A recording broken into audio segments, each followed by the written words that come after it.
Rhoda, some of the writers who heavily influenced him? Well, as Wynne said, when he was switching from a scientific background, having concentrated on that all through med school and high school even too, I think, Wynne, he started reading philosophers and novelists, and in particular Camus and Sartre and Kierkegaard, Heidegger, Mark Twain, Chekhov.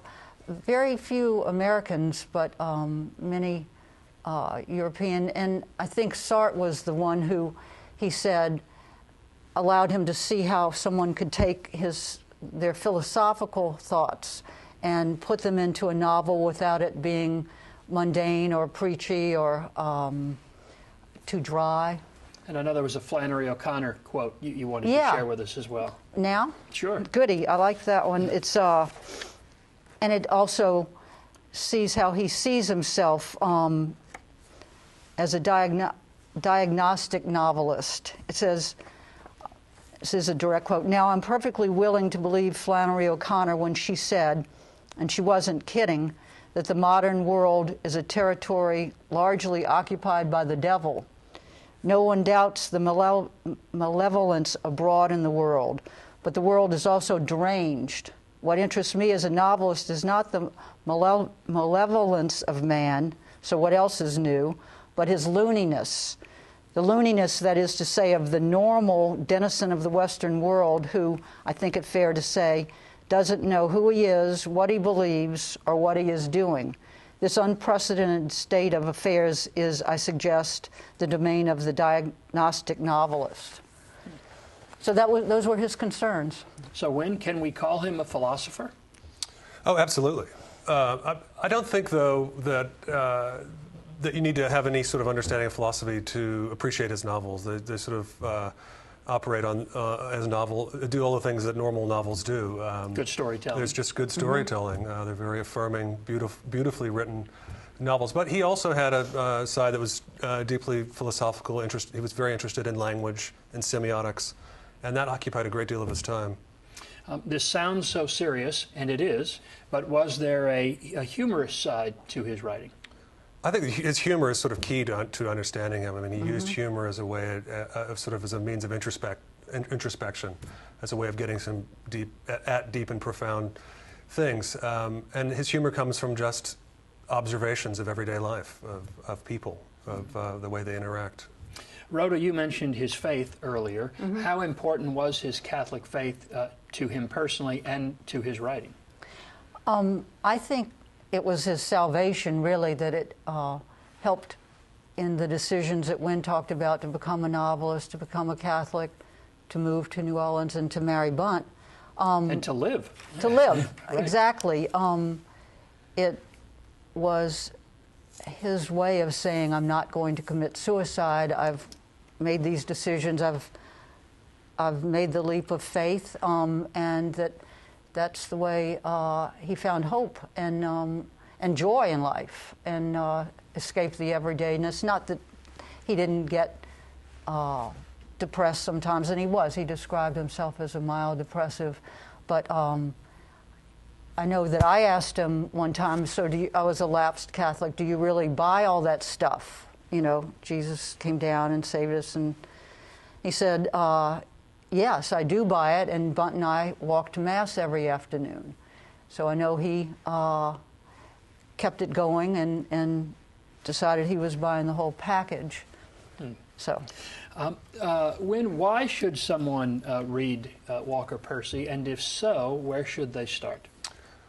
I think people should read Walker for all the reasons that people normally read novels, to be entertained, for a good story. But they should be aware that one of the most interesting things about Walker is that he can do all of those things. He can entertain us and tell a fabulous story. But there are these philosophical undercurrents that are there, and if you want to explore them, they're within the novels. And for me, The Moviegoer is still his. For me, that's the novel to read. And once you read that, you'll be drawn into wanting to know more about him.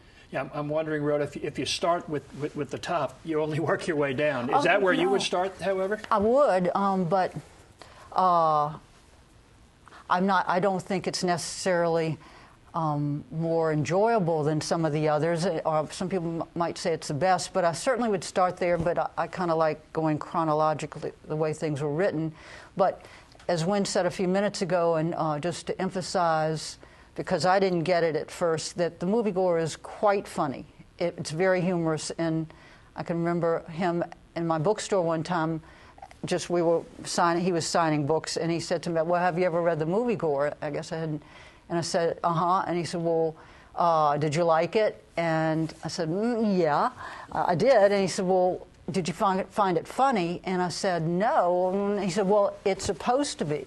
So it's very important. And then I went back and reread it, and have since reread it. It's quite funny, and yet profound and important. But you have to know he was trying to be funny. Well, most people wouldn't have to know that. I somehow took it so seriously and was trying to get every word, and it's so rich, and it's a little slow, I'll say that, but well worth it, and the humor does come.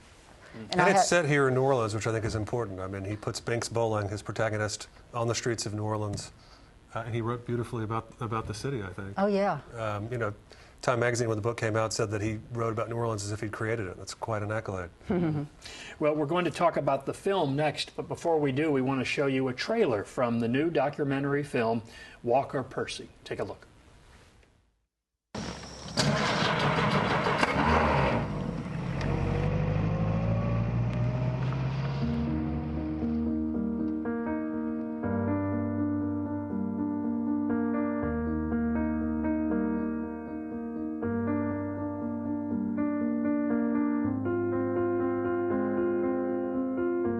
Suddenly awake amid the smell of dreams, and of the years come back and peopled and blown away again like smoke.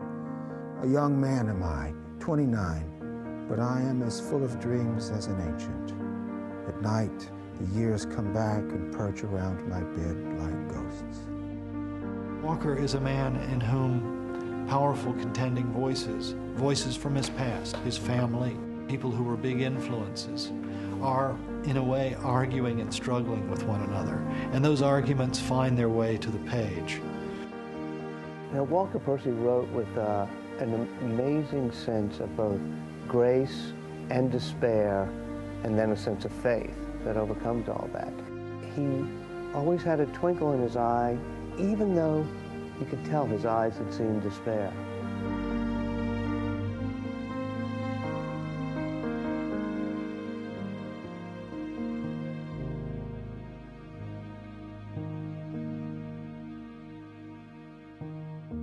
How do you catch a hold of yourself before it's over?